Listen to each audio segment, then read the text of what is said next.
Hello, my name is Stan Prokopenko. Welcome to another critique video. Today I'm going to be critiquing the shoulder girdle, or the shoulder bones. If you haven't seen the shoulder lesson, click on the link in the description and watch that first, and then actually do the assignments before you watch me critique other people's assignments. I think you should attempt it before you watch corrections. Okay, Alejandro Ferreira Hernandez. Nice drawings, very three-dimensional. First thing that pops out at me is the spine of the scapula that you're drawing right in there. So first of all, it's way too big at the connection point. And it looks like it's connecting inside the scapula. It should go all the way to the edge. So I would draw it all the way to here, and then the bottom would go something like this. Okay? All that right there is extra. And it looks like you did the same thing there, same thing there. It should, you see this corner? That's where the spine of the scapula connects. Right in there. The other thing I'm seeing in this first one is that the scapula is just a little bit too big for the rib cage shape. And let me show you a 3D model, and that'll help you see the difference. So bottom of the rib cage, top of the rib cage, and top of the scapula from this angle about the same level. Bottom of the scapula, see how it's just slightly less than half. Because right there would be half, or right there would be twice the size of the scapula. But on yours, you're making the scapula more than half. Okay, next is Tomas de Zarate. Tomas, you gave us this. So I'm going to be a buzzkill here and say too early to start shading. Your structure just isn't there yet. It's not. There's not enough understanding of the forms yet for you to get distracted with shading. And so it'd be better for you to spend your time learning that stuff than to, add cast shadows and stuff. It looks nice, but that stuff is really easy. If you really want to progress, it's better if you spend your time on things that give you the most growth. And for you, it's going to be structure. So try to be a little bit more disciplined and avoid some of that fun stuff that makes your drawing look better but doesn't really help you improve. Okay, this one is my favorite submission. It's from Todd Jaeger. He did a lot of them, and not only did he do a lot, but he did a lot of research for each one of them.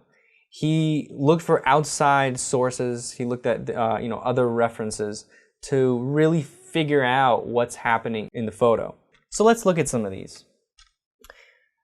This first one, you covered up the scapula or you covered up all the bones except the landmarks, so that's fine. But I guess I'll critique the muscles. First thing I'm seeing is, looks like you've got some fibers going down this way. That is not correct. From here, the fibers would attach, and then they'd go from the front. They'd actually kind of splay out like that. And it would attach all along the side over here. Another thing about the trapezius muscle, right in here you kind of just drew a round shape. I like to show where that's actually attaching. So show this going all the way to the spine of the scapula here.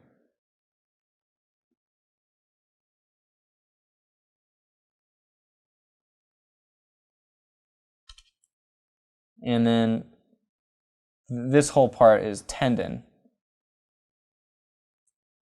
So the tendon covers up all of this. And I like to draw the tendon of a muscle because it shows it's a continuation of the muscle and it really shows the point to which that muscle is going. Otherwise, it's just a floating shape. It's a blob. It's not attached to anything. So yeah, drawing it all the way to the bone is a good practice for these muscles. Okay, let's move on to this next one. I like this drawing better than this one, mainly because the relationship between the scapulas is more correct. One, you have the correct angles. So yeah, these are a little bit more vertical. Here you're showing just way too much lateral rotation. I'm not seeing that. Look on this guy. Those are the angles, almost vertical lines. Another thing is, look at the gesture you're showing. It's not symmetrical. The one on the right is dipping too much, and the one on the left is raising. So when you draw these, look for the gesture line between the spine of the scapulas. You can usually connect them. So right in here, goes all the way across to the other side. There's your gesture line. And then you'd have the spine, medial edge.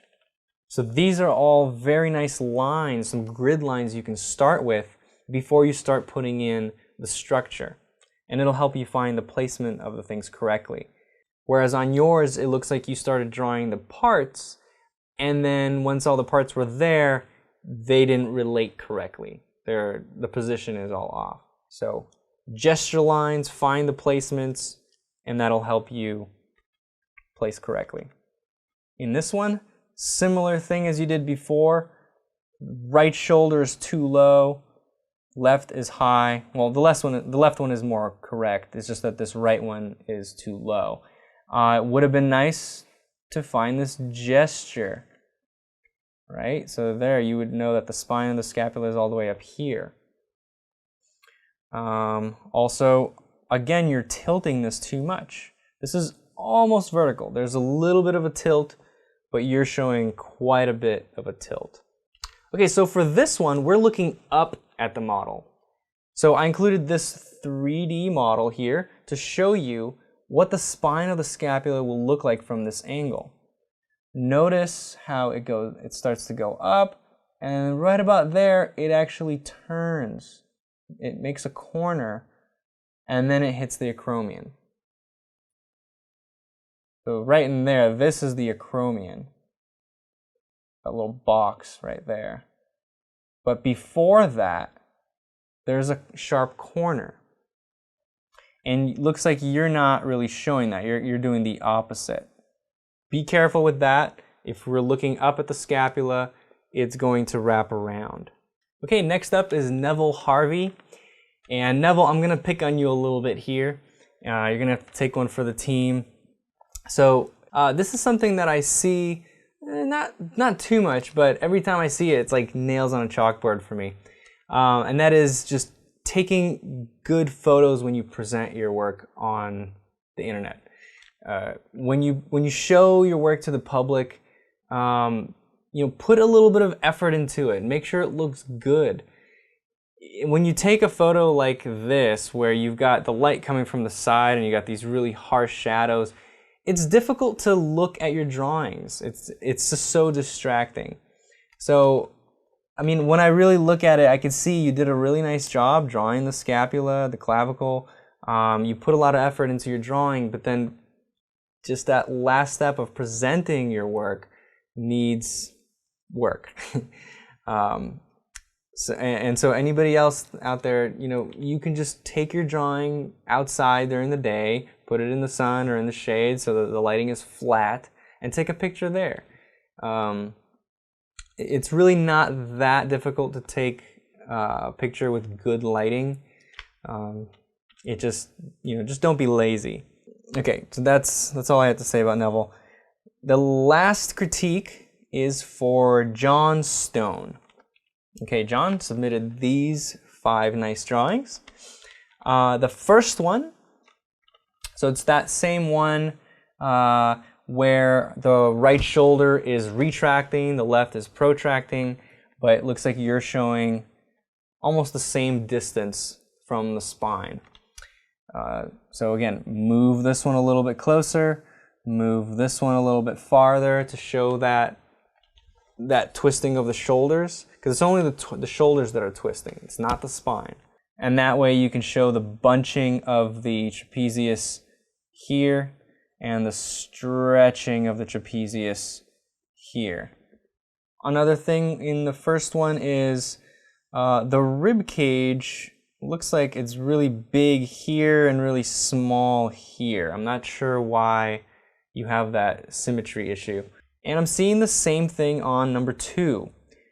We are looking more from the left.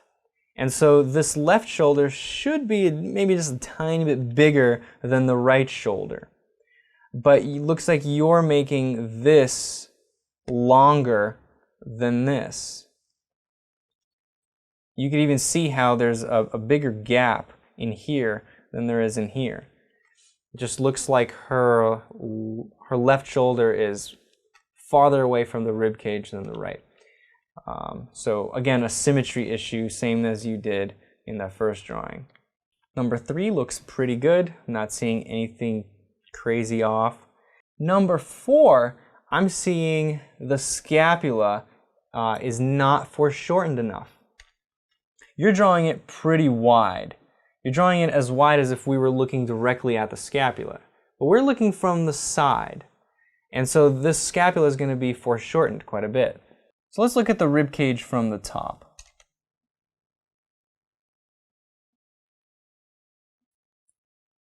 Okay, rough shape for the rib cage. The scapula is going to sit, somewhere in here. It doesn't face directly back. It's curved just a little bit on the side. And so it points that way. This drawing in here, we're looking from this angle. We're looking directly from the side. Look at how much we're going to see of the scapula. Just that much. Out of all of this, we're seeing only this much. That's how much foreshortening is happening there. So instead of drawing a scapula at full width, like so, instead you would draw it very foreshortened, something like this.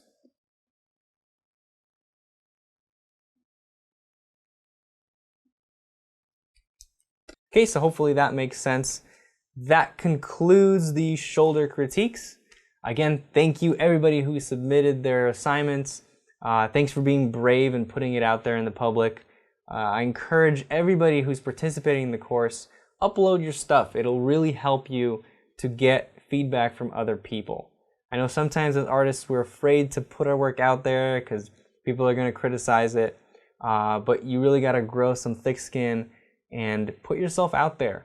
It's going to help you get better. That's the ultimate goal here. Even if in the beginning you take some hits, you need that honest feedback in order to figure out what you're doing wrong and how to fix that stuff. So if you want to become a good artist and you want to become a good artist fast, you got to get feedback. All right, I hope you're excited to move on to muscles because that's what we're going to start next. See you next time. Hey, have you seen my new app, Skelly, the posable anatomy model for artists? Go to proko.com/Skelly app or click this button to get it on iOS or Android. If you like this video, don't be all selfish. Share it with your friends. And if you want to be updated about new videos, click this button or go to proko.com/subscribe. Also, check out the Anatomy for Artists group on Facebook at facebook.com/groups/Anatomy for Artists.